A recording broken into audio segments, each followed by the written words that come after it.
Lisa Martinez pressed her face against the cold window of the transport ship. Below her, the planet Zephyria stretched out like a giant green and blue marble. Strange purple clouds drifted across continents she had never seen before. Her heart beat fast as she watched the alien world grow larger and larger. She was nervous. No, she was terrified. Lisa was only 19 years old, and she was about to become one of just 12 humans ever accepted into the Galactic Academy. The Academy was famous across the galaxy.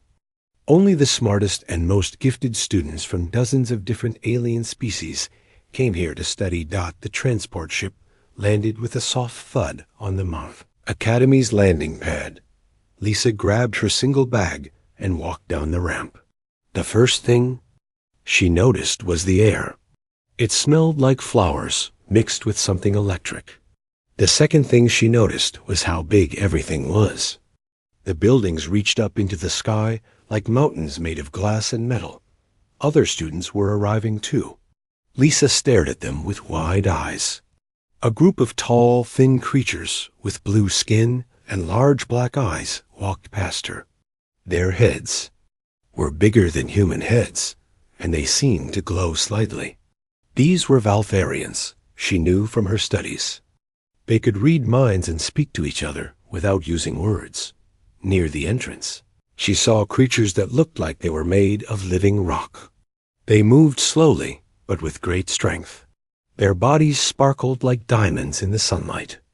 The Nexari, Lisa remembered. They could think faster than any computer and solve problems in seconds that would take humans hours. A red-skinned student floated past her, not walking, but actually floating 3 feet above the ground. The Korvaxians could control gravity and make things heavy or light with just a thought. Lisa watched in amazement as the student picked up a heavy box without touching it, making it float beside him. Lisa felt very small and very ordinary. She was just a human. She could not read minds or float or think super fast. She walked on 2 legs like everyone else, but she had no special powers at all. The Academy's main building was huge inside. The ceiling was so high that Lisa could not see the top. Hundreds of students filled the great hall, all different shapes and sizes and colors. She heard at least 20 different languages being spoken at once. A tall Valtharian with silver robes stepped forward. His voice echoed through the hall without him needing to shout. "Welcome, new students, to the Galactic Academy. I am Professor Kethfer. You are here because you represent the best of your species." Lisa looked around at all the amazing aliens and wondered if there had been some mistake. How could she represent the best of anything? Professor Kethfer continued speaking. "Tomorrow, you will begin your classes. Tonight, you will meet your roommates and settle into your new home. But first, we have a tradition. Each new student will show us what makes their species special." Lisa's stomach dropped. She watched as students stepped forward one by one. A Valtharian girl closed her eyes and made a metal spoon bend without touching it. A Nexari student solved a math problem that covered an entire wall in just 5 seconds. A Korvaxian boy made himself and 3 other students float in a circle above everyone's heads. Each demonstration was more amazing than the last. The other students clapped and cheered. Lisa felt her hands start to sweat. "Now," Professor Kethfer said, "let us hear from our human students." A boy named Jake Peterson stepped forward first. He was tall with brown hair and seemed confident. "Humans are good at working together," he said. "We can adapt to new situations quickly." He gave a short talk about human history and how they had survived on Earth. It was interesting, but Lisa noticed some of the alien students looked bored. Another human girl named Amy Rogers talked about human creativity and art. She showed some pictures of Earth paintings and music. Again, the alien seemed polite, but not impressed. Then Professor Kethfer looked directly at Lisa. "And you, young human? What do you bring to our academy? Lisa walked forward on shaky legs. Hundreds of eyes watched her. She could feel the Valtharians, reading her nervous thoughts. She could sense the Nexari, analyzing her every move. The Korvaxians probably knew exactly how fast her heart was beating. Double coat Lisa started and stopped. Her voice was too quiet. She cleared her throat and tried again. I guess humans don't really have special powers like everyone else. We're just normal. She heard whispers among the alien students. A Valtharian girl near the front shook her head sadly. A Nexari student made a clicking sound that Lisa somehow knew meant disappointment. Professor Kethfer nodded slowly. Interesting. And what do you hope to learn here? Everything, Lisa said quickly. I want to learn about science and space and all the amazing things that other species can do. Maybe I can find a way to help even without special powers. The professor's expression was hard to read. Very well. Welcome to the Academy, Lisa Martinez from Earth. The ceremony ended, and students began to leave for their dormitories. Lisa followed the signs to her room, feeling smaller with each step. She had dreamed of this moment for years, but now she wondered if she had made a terrible mistake. Her room was small, but comfortable. It had a bed, a desk, and a window that looked out over the academy grounds. Jake Peterson was her roommate, which made her feel a little better. At least she would have one friend here. That night, Lisa lay in her bed, staring at the ceiling. Through her window, she could see alien stars and patterns she did not recognize. She thought about her family back on Earth and wondered if they would be proud of her or disappointed. She closed her eyes and wished with all her heart that she could just disappear. Lisa woke up the next morning feeling confused. Something was wrong, but she could not figure out what. She sat up in bed and looked around the room. Jake was still sleeping in the bed across from her. Everything looked normal. Then she looked down at herself and screamed. She could not see her body, not any of it. She was completely invisible. Jake jumped out of bed. Lisa, what's wrong? Where are you? I'm right here, Lisa said, but Jake's eyes looked right through her. He could hear her voice, but he could not see her at all. Lisa began to panic. She ran to the mirror on the wall. She could not see her reflection. It was like she did not exist. She waved her hands in front of the mirror, but nothing appeared. Lisa, this isn't funny, Jake said. Where are you hiding? I'm not hiding. I'm invisible, Lisa shouted. She was starting to cry, but even her tears were invisible. Jake looked, confused and worried. That's impossible. Humans can't turn invisible. Lisa sat down on her bed, making the blankets move. Jake stared at the moving blankets with wide eyes. Oh my God, he whispered. You really are invisible. Lisa concentrated as hard as she could on becoming visible again.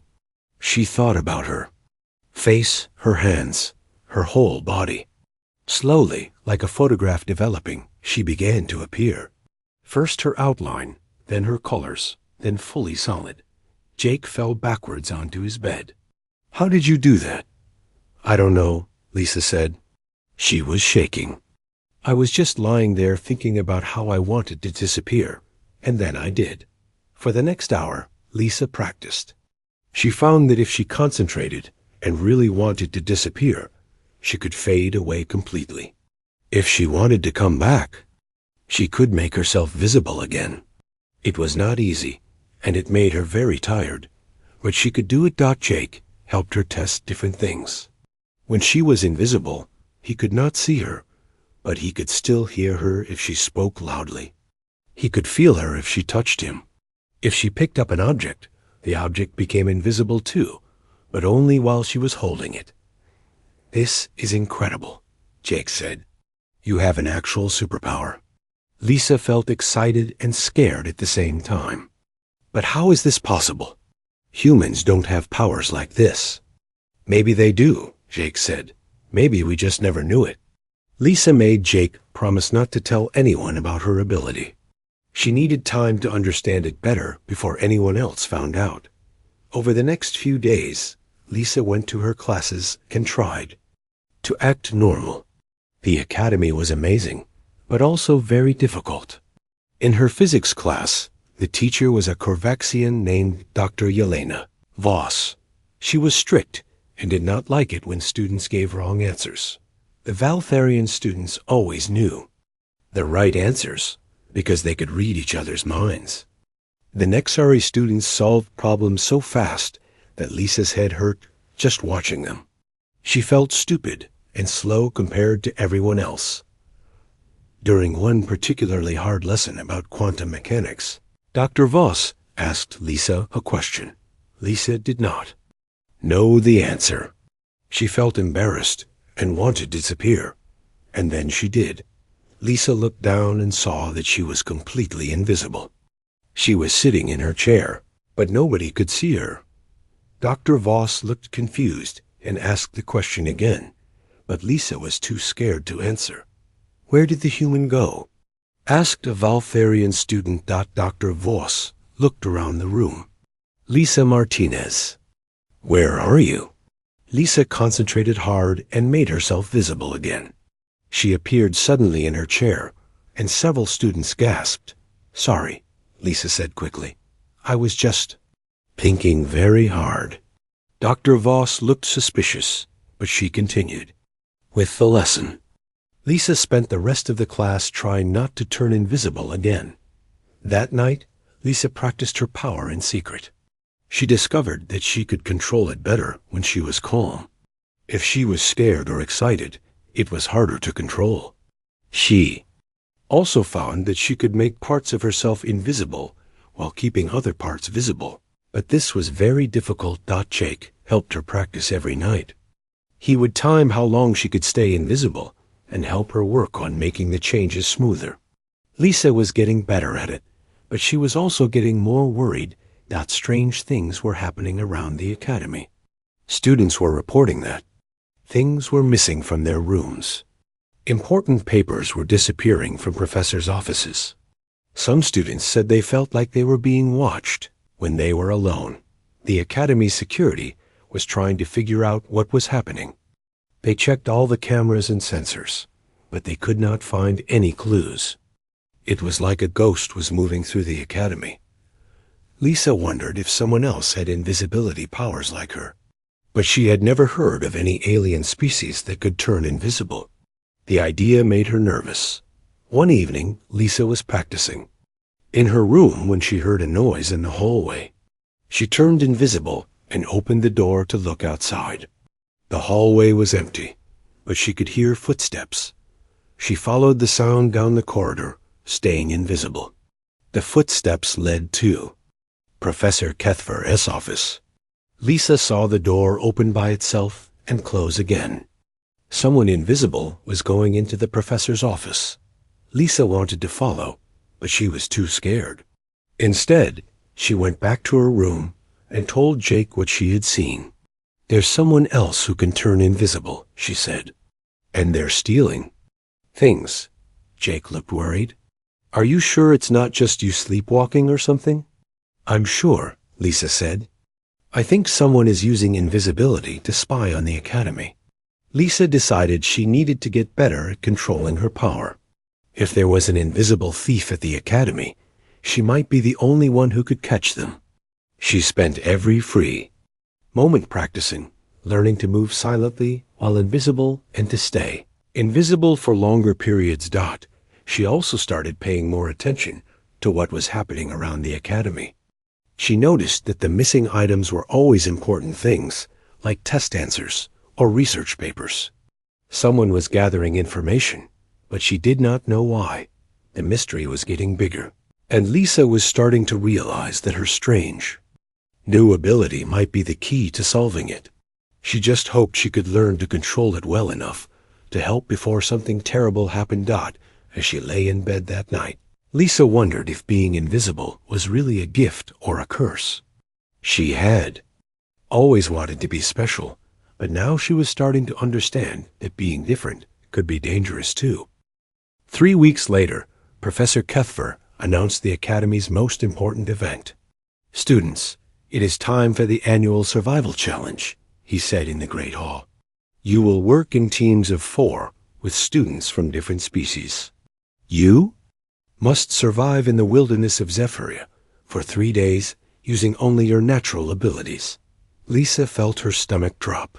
She had been getting better at controlling her invisibility, but she was still not sure she could trust it in a real emergency. The wilderness of Zephyria was dangerous, full of wild animals and poisonous plants. The teams were announced. Lisa found herself paired with Jake, which made her feel better. But she was also with Zarathul, a proud Valfarian girl who had barely spoken to any humans, and Clix, a Nexari student who spoke so fast that Lisa could barely understand him. Zarathul was tall and elegant, with silver hair that seemed to glow. She looked at Lisa and Jake with obvious disappointment. "Great," she said. "I am stuck with the species that has no useful abilities." "Hey, we're more useful than you think," Jake said. But his voice was not very confident. Clicks made rapid clicking sounds that Lisa's translator turned into words. "Statistical analysis shows that teams with humans have a 67% lower survival rate. This is not optimal." Lisa wanted to tell them about her invisibility, but she was still keeping it secret. She hoped she would not need to use it. The teams were transported to different parts of the wilderness. Lisa's team was dropped in a forest with huge trees that reached up like skyscrapers. The leaves were purple and gold, and strange bird-like creatures flew between the branches, making haunting sounds. Zarathul immediately took charge. "I will use my telepathy to scan for dangers and find water," she said. "Clicks, you calculate the best route to shelter. Humans, try not to get in the way." Jake looked angry, but he did not argue. Instead, he knelt down and examined the ground. "There are animal tracks here," he said. "Large creatures, but they went that way hours ago. We should be safe for now." Lisa was impressed. Jake had learned tracking skills growing up on a farm, and he was showing that humans had their own useful abilities. They walked for several hours through the forest. Zarathul used her telepathy to avoid dangerous areas, while Clix calculated the most efficient path. Jake found edible plants and a stream for drinking water. Lisa helped carry supplies, but she felt useless compared to the others. As the sun began to set, they found a good place to camp near a cave. Zarathul was starting to show more respect for Jake's skills. "Your tracking ability is better than I expected," she admitted. "Humans have survived on their planet for thousands of years," Jake said. "We learned to adapt." That night, Lisa took the first watch while the others slept. She sat by their small fire and listened to the sounds of the forest. Everything was quiet at first, but then she heard something moving in the bushes. She woke up Jake quietly. "Something's out there," she whispered. Jake looked into the darkness, and his face went pale. "Those are shadow hunters," he said. "I read about them. They're pack predators that can see through most kinds of camouflage." Lisa could see glowing eyes in the darkness. There were at least 6 of them, maybe more. They looked like large cats, but with longer legs and sharp spines on their backs. Jake woke up Zarathul and Clix. "We need to move now," he said, but it was too late. The shadow hunters had surrounded their camp.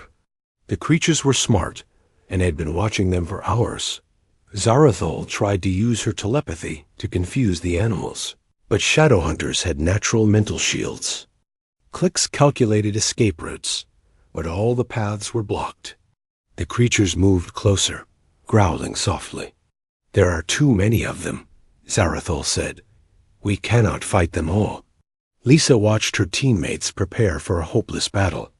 These were her friends, and they were about to be hurt or killed because she was too scared to help. She made a decision. "Everyone stay calm.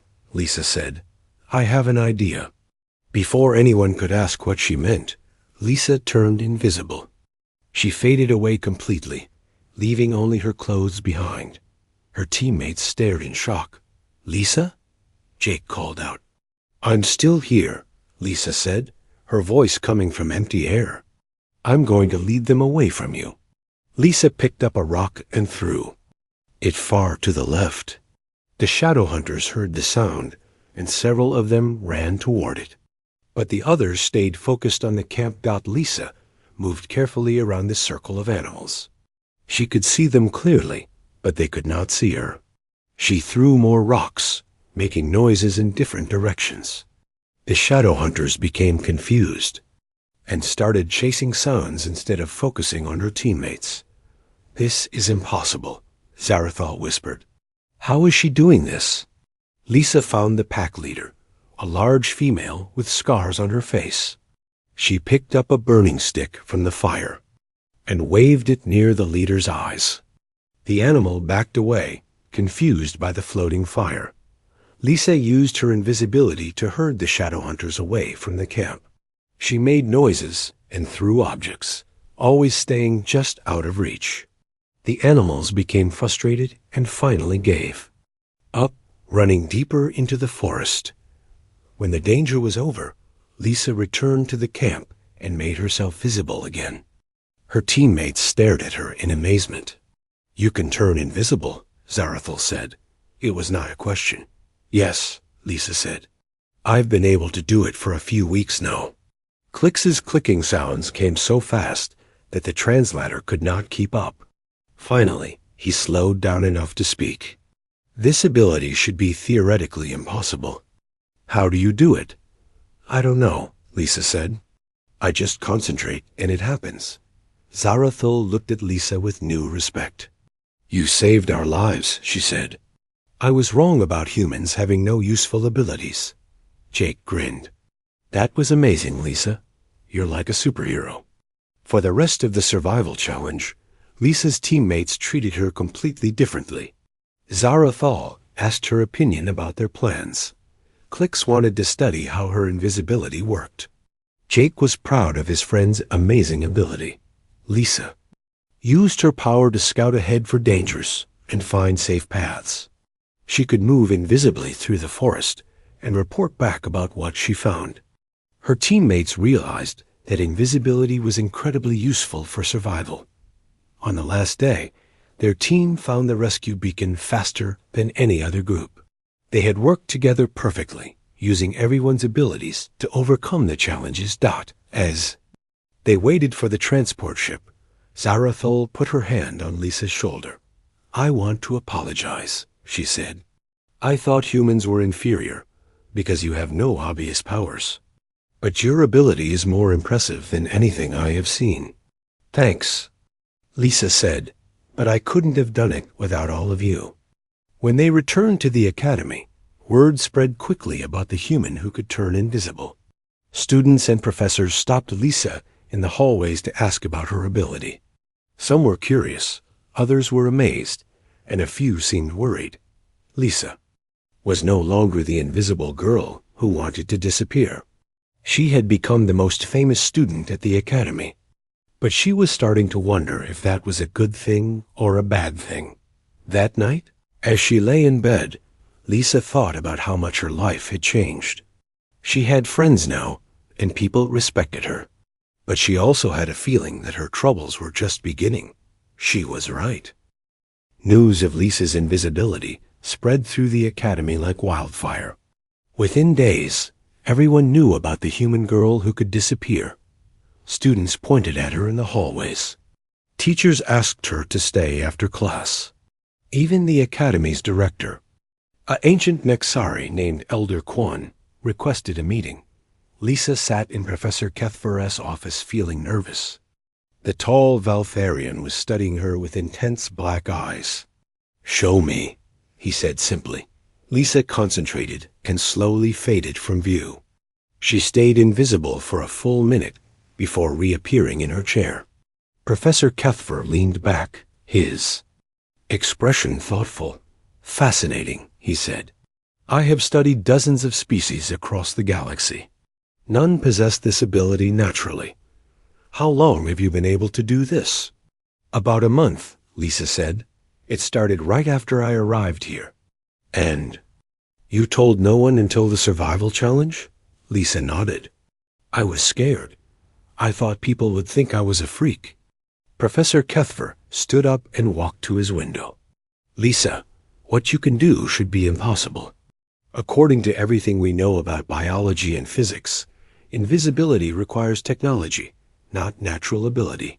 The next day, Lisa found herself in the Academy's medical center. Dr. Yelena Voss, the strict Korvaxian physics teacher, had requested to study her power. Lisa was connected to dozens of sensors and monitors while Dr. Voss ran tests. Turn invisible now, Dr. Voss commanded. Lisa concentrated and disappeared. The machines around her went crazy. Numbers flashed on screens, and several devices started beeping loudly. Incredible, Dr. Voss muttered, studying the readouts. You are somehow manipulating quantum fields around your body.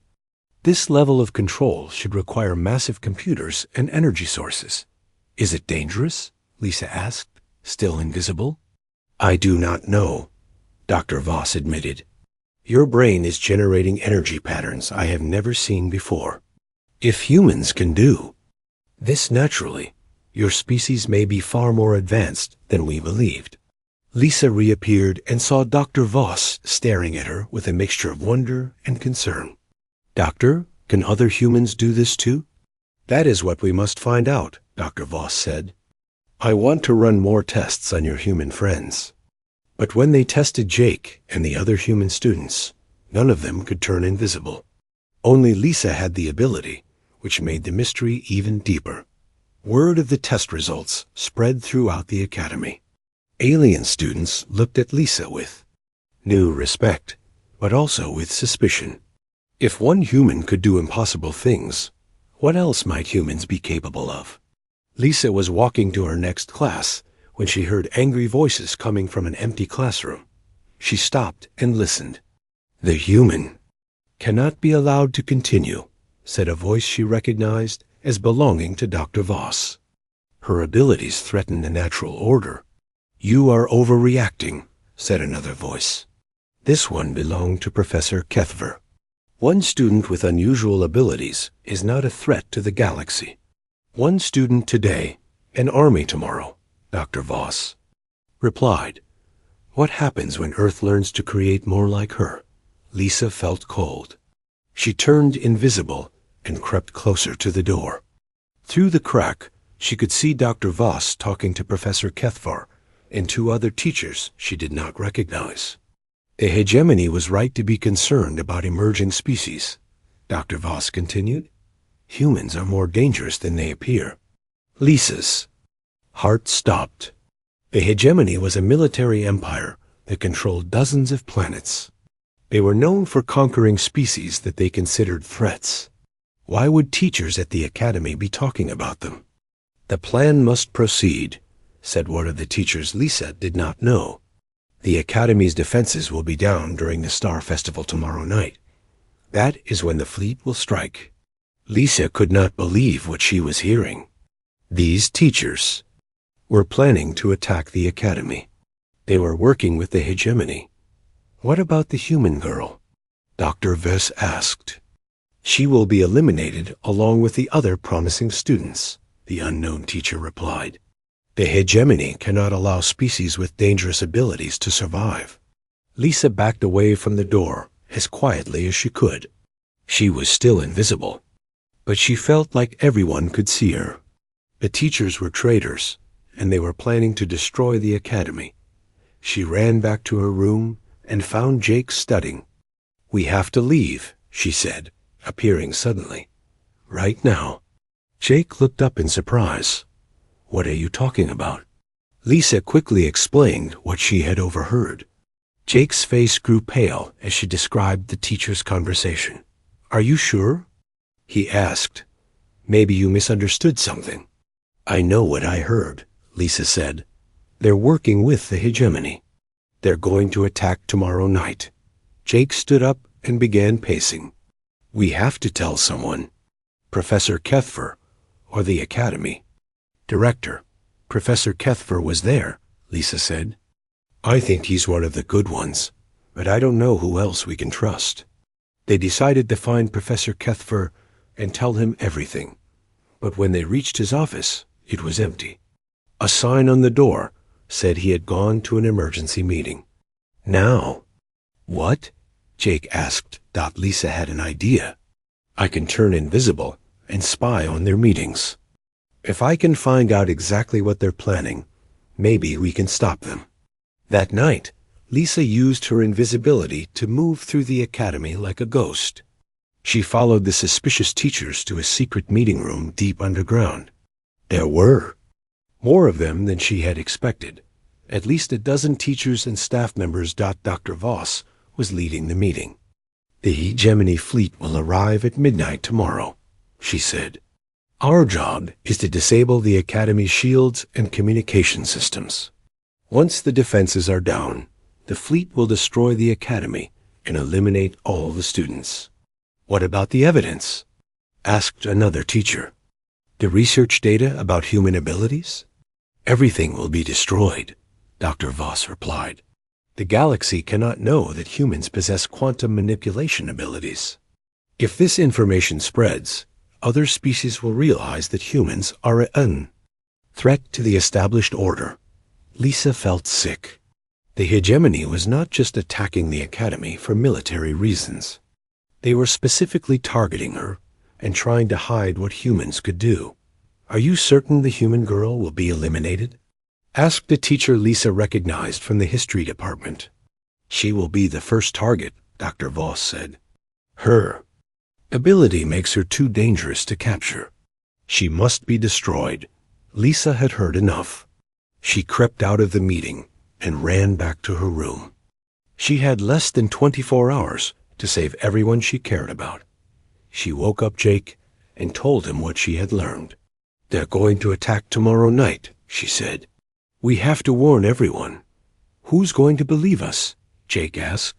We're just students, and we're accusing half the faculty of being traitors. Lisa realized he was right. They needed proof, and they needed help. But first, they had to find out who they could trust. I have an idea, Lisa said. I'm going to use my invisibility to gather evidence, and I'm going to find the real Professor Kethfer. As Lisa prepared for the most dangerous mission of her life, she realized that her invisibility was no longer just a strange ability. It was the only thing that stood between the Academy and total destruction. The next 24 hours would determine not just her fate, but the fate of everyone she had come to care about. And maybe, just maybe, the fate of humanity itself. Lisa spent the entire next day gathering evidence while invisible. She followed the traitor teachers and recorded their conversations with a small device Jake had given her. She discovered that the conspiracy was even bigger than she had thought. Nearly half of the Academy's faculty were working with the Hegemony. The hardest part was finding the real Professor Kethfer. Lisa searched the entire Academy before finally finding him locked in a storage room deep in the basement. The Professor Kethvar she had seen at the meeting was an imposter using advanced disguise technology. Professor, it's Lisa Martinez, she said, appearing in front of the locked door. I'm going to get you out of here. The real Professor Kethver looked tired and worried. Lisa, you must warn the other students. The Hegemony fleet is coming tonight. I know, Lisa said. I've been spying on them. But how do I convince people that half the teachers are traitors? Play them the recordings, Professor Kethver said, and get me to the Academy's communication center. I can contact the Galactic Defense Forces. Lisa used her invisibility to sneak Professor Kethver out of the basement. Together, they made their way to the Academy's main communication room. But when they arrived, they found that the traitor teachers had already disabled most of the systems. They have cut off our connection to the outside galaxy, Professor Kethver said grimly. We are on our own." At exactly midnight, the attack began. Huge hegemony warships appeared in the sky above the Academy. They were dark and angular, covered in weapons. Lisa had never seen anything so frightening. The Academy's shields flickered and failed. The traitor teachers had done their job well. Energy beams from the warships struck the Academy's main buildings, causing explosions and fires. Students ran screaming through the hallways. The alien students used their natural abilities to help each other. Valtharians worked together with their telepathy to coordinate rescues.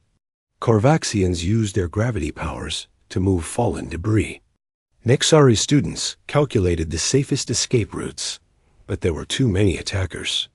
Hegemony soldiers poured into the Academy, wearing advanced armor and carrying powerful weapons. They moved through the buildings systematically, searching for specific targets.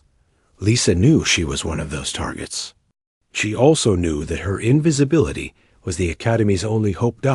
She found Jake helping evacuate younger students. "Jake, I need you to gather all the human students," she said. "We're going to fight back." "Fight back?" Jake looked at her like she was crazy. "Lisa, there are thousands of soldiers out there. What can we do?" "I have a plan," Lisa said. "But I need everyone to trust me." Within an hour, Lisa had assembled all 12 human students in a secure classroom. She explained her plan quickly. The hegemony soldiers were using advanced technology to hunt down students, but they were not expecting to fight invisible enemies. "I can turn invisible," Lisa said, "but I need your help to make it work. Jake, you know how to track and hunt. Amy, you're good with technology. Kevin, you're strong and fast. Everyone has skills that we need." The plan was simple but dangerous. Lisa would turn invisible and scout the Academy, finding out where the hegemony soldiers were and what they were planning. The other humans would use their various skills to help her sabotage the enemy's equipment and rescue trapped students. "Are you sure this will work?" asked Amy, a girl with curly red hair who was studying engineering. "I don't know," Lisa admitted, "but it's the only chance we have." The human students split up into teams. Lisa turned invisible and began moving through the Academy like a ghost. She could see hegemony soldiers everywhere, but they could not see her. She discovered that the attackers were not just trying to destroy the Academy. They were collecting students from specific species, including all the humans. The hegemony wanted to study their abilities and eliminate any that might be threats. Lisa found a group of Valtharian students trapped in the library. Hegemony soldiers were surrounding the building, preparing to capture them. Lisa used her invisibility to sneak past the soldiers and reach the trapped students. "Don't be afraid," she whispered to Zarathul, who was hiding behind a bookshelf. "I'm going to get you out of here." Zarathul could not see Lisa, but she recognized her voice. "Lisa? How are you here?" "I'm invisible," Lisa said. "Follow my voice and stay quiet." Lisa led the Valtharian students through the library to a hidden exit. The hegemony soldiers never knew they were gone. Meanwhile, Jake was using his tracking skills to find the safest paths through the Academy. Amy was sabotaging hegemony equipment with her engineering knowledge. Kevin was helping move injured students to safety. The human students were working together better than Lisa had ever seen. They were proving that humans did have special abilities, just not the obvious ones that other species possessed. Lisa continued her invisible missions throughout the night. She rescued dozens of students from different species, always staying one step ahead of the hegemony soldiers. But she knew that rescue missions were not enough. She had to find a way to stop the attack completely. Her chance came when she discovered the Hegemony Command Center. The enemy had set up their headquarters in the Academy's main laboratory, where they were downloading all the research data about different species, abilities. Lisa crept into the command center while invisible. She saw Commander Drac, a massive alien with 4 arms and red scales, standing over a computer terminal. He was talking to Dr. Voss, who had revealed herself as a hegemony agent. "The human data is the most important," Commander Drac was saying. "If humans can naturally manipulate quantum fields, they could become the most powerful species in the galaxy." "A girl with invisibility is still loose," Dr. Voss reported. "Our soldiers cannot find her." "Then we will destroy the entire academy," Commander Drac decided. "Set the charges. We will eliminate all evidence and all witnesses." Lisa's blood turned cold. They were going to blow up the academy with everyone still inside. She had to act fast. She looked around the command center and saw the main computer controlling the hegemony fleet. If she could destroy it, she might be able to disable their ships. But there were dozens of soldiers guarding the room. Lisa had an idea. She quietly left the command center and found Jake and the other human students. "I need everyone's help for one final mission," she said. "We're going to take out their command center." "How?" Jake asked. "There are too many guards." "I'm going to create a distraction," Lisa said. "When I do, I need you all to attack from different directions. Use everything you've learned about teamwork and survival." Lisa turned invisible and returned to the command center. She began sabotaging equipment around the room, making computers spark and alarms go off. The hegemony soldiers became confused and started running around, trying to fix the problems at exactly the right moment. Jake and the other human students attacked. They did not have powerful alien abilities, but they were smart and worked together perfectly. Amy disabled the security systems. Kevin tackled guards twice his size. Jake used smoke bombs to create confusion in the chaos. Lisa reached the main computer. She began destroying the data files about human abilities and uploading a virus that Jake had created. The virus spread through the hegemony network, disabling their ship's weapons and shields. Commander Drac realized what was happening and drew his weapon. "Find the invisible human," he roared. "Kill her." Soldiers began firing energy beams randomly around the room, trying to hit Lisa, even though they could not see her. Lisa dodged between the beams, but she knew she could not stay invisible much longer. The power was making her exhausted. Dr. Voss activated a device that filled the room with a strange gas. "This will reveal any invisible enemies," she announced. Lisa felt her invisibility flickering. The gas was interfering with her ability. She began to become visible against her will. Just as Dr. Voss spotted her, Professor Kethfer burst into the room with Academy security forces who had remained loyal. A fierce battle erupted between the hegemony soldiers and the Academy defenders. Lisa used the last of her invisibility to reach the Academy's self-destruct system. But instead of destroying the Academy, she reversed the signal and sent it to the hegemony fleet. The enemy ships began exploding one by one in the sky above them. Commander Drac tried to escape, but Zarathal and the other alien students had surrounded the building. The Valtharians used their telepathy to coordinate the attack, while the Korvaxians trapped the enemies with gravity fields. When the battle was over, Lisa collapsed from exhaustion. She had used her invisibility for hours and pushed her abilities to their limit. Jake and Amy carried her to the medical center while the Academy celebrated their victory. Dr. Voss and the other traitors were arrested. The hegemony fleet was destroyed. Most importantly, the data about human abilities was safe from those who would use it for evil purposes. 3 days later, Lisa stood in the Academy's Great Hall once again, but this time she was not nervous or embarrassed. She was receiving the Academy's highest honor for bravery. Elder Quan, the Academy director, spoke to the assembled students and faculty. "Lisa Martinez has shown us that true strength comes not from the powers we are born with, but from how we choose to use them. She used her unique ability not for personal gain, but to protect others. The alien students cheered loudly. Zarathul smiled at Lisa from the audience. Clix's rapid clicking